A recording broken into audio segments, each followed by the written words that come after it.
ஈரோடு கருங்கல்பாளையம் சோழீஸ்வரன் கோவில் அருகாமையில் இருக்கக்கூடிய இந்த காவிரி படித்துறையை நம்ம தன்னார்வலர்களுடன் இணைந்து பொதுமக்கள் எல்லாம் சேர்ந்து நம்ம தொடர்ந்து ஒவ்வொரு மாதமும் கூட கடந்த 3 மாத காலமாக இந்த பௌர்ணமி பூஜை எப்படி கங்கைக்கு ஆரத்தி பூஜை தினசரி நடக்குதோ அது மாதிரி காவிரி தாய்க்கு ஆரத்தி பூஜை செய்வதற்காக இந்த மாதிரி தூய்மைப்படுத்துறங்க. இப்ப இந்த தூய்மைப்படுத்தக்கூடிய இடமானது பாத்தீங்கன்னா எவ்வளவு பழைய கிழிந்து போன ஆடைகள், எவ்வளவு பிளாஸ்டிக் கழிவுகள், எவ்வளவு பேப்பர் கழிவுகள் எல்லாம் நம்மால் விடப்பட்டது. நம்மால் விடப்பட்ட இந்த கழிவுகள் இந்த இடத்துல ஆயிரக்கணக்கான லட்சக்கணக்கான ஐயப்ப பக்தர்களும் சரி, முருக பக்தர்களும் சரி, அம்மன் பக்தர்களும் சரி இங்கே வந்து தீர்த்தமாடி புனித நீராடி இங்கே கம்பங்களை விடுவது, அதே போல இங்கிருந்து வந்து முளைப்பாரி விடுவது எல்லாம் நம்ம இங்கே தான் செய்யறோங்க. இந்த இடத்த பாருங்க, எவ்வளவு இந்த இடத்துல நம்மால் மாசு ஏற்படுத்தப்பட்டு இந்த தண்ணியினுடைய இந்த தரம் பாருங்க, இந்த தண்ணியினுடைய இந்த தரம் எப்படி இருக்கிறது என்பது காணொலியில நீங்க பாத்தீங்களா தெரியும். இதுதான் இந்த காவிரியினுடைய இன்றைய நிலையாக இருக்கிறது. ஆக இப்படிப்பட்ட ஒரு கலப்பில்லாத தாய்ப்பால் மாதிரி இந்த காவிரி தாயினுடைய நீரானது இன்றைக்கு கையிலே அள்ள முடியாத ஒரு துர்பாகிய நிலை இன்னைக்கு இருக்கு.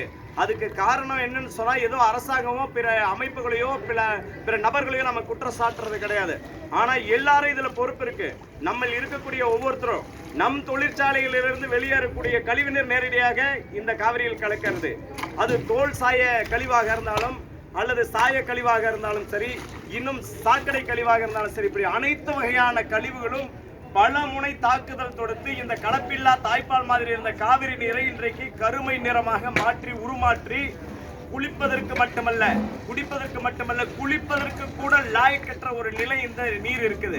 ஆக இதில் வரக்கூடிய பக்தர்கள் மெய்யன்பர்கள் யாராக இருந்தாலும் இந்த புனித நீரிலே நாம வஸ்திரங்களை விடுவது என்பது மிகப்பெரிய பாவச் செயல் என்பதை நாம் உணர்ந்து கொள்ள வேண்டும். நாம் இனிமேலாவது எங்கு சென்றாலும் கூட நீர்நிலைகளில் நாம் துணிகளை போடுவது, வஸ்திரங்களை விடுவது மிகப்பெரிய ஒரு மோசமான விஷயம். ஆகவே அந்த செயலை யாரும் செய்யக்கூடாது. அது பாவச் செயல் என்பது நீங்கள் இதிகாச புராணங்களினுடைய அந்த இதெல்லாம் படிக்கணும். யாரோ ஒருத்தர் சொல்றாங்கிறதுக்கு தண்ணியில நம்ம பழைய துணி விட்டுட்டோம்னு சொன்னா பாவமெல்லாம் தீந்துடும் அப்படின்றத அந்த மனப்பான்மையை மாற்றிக்கோங்க.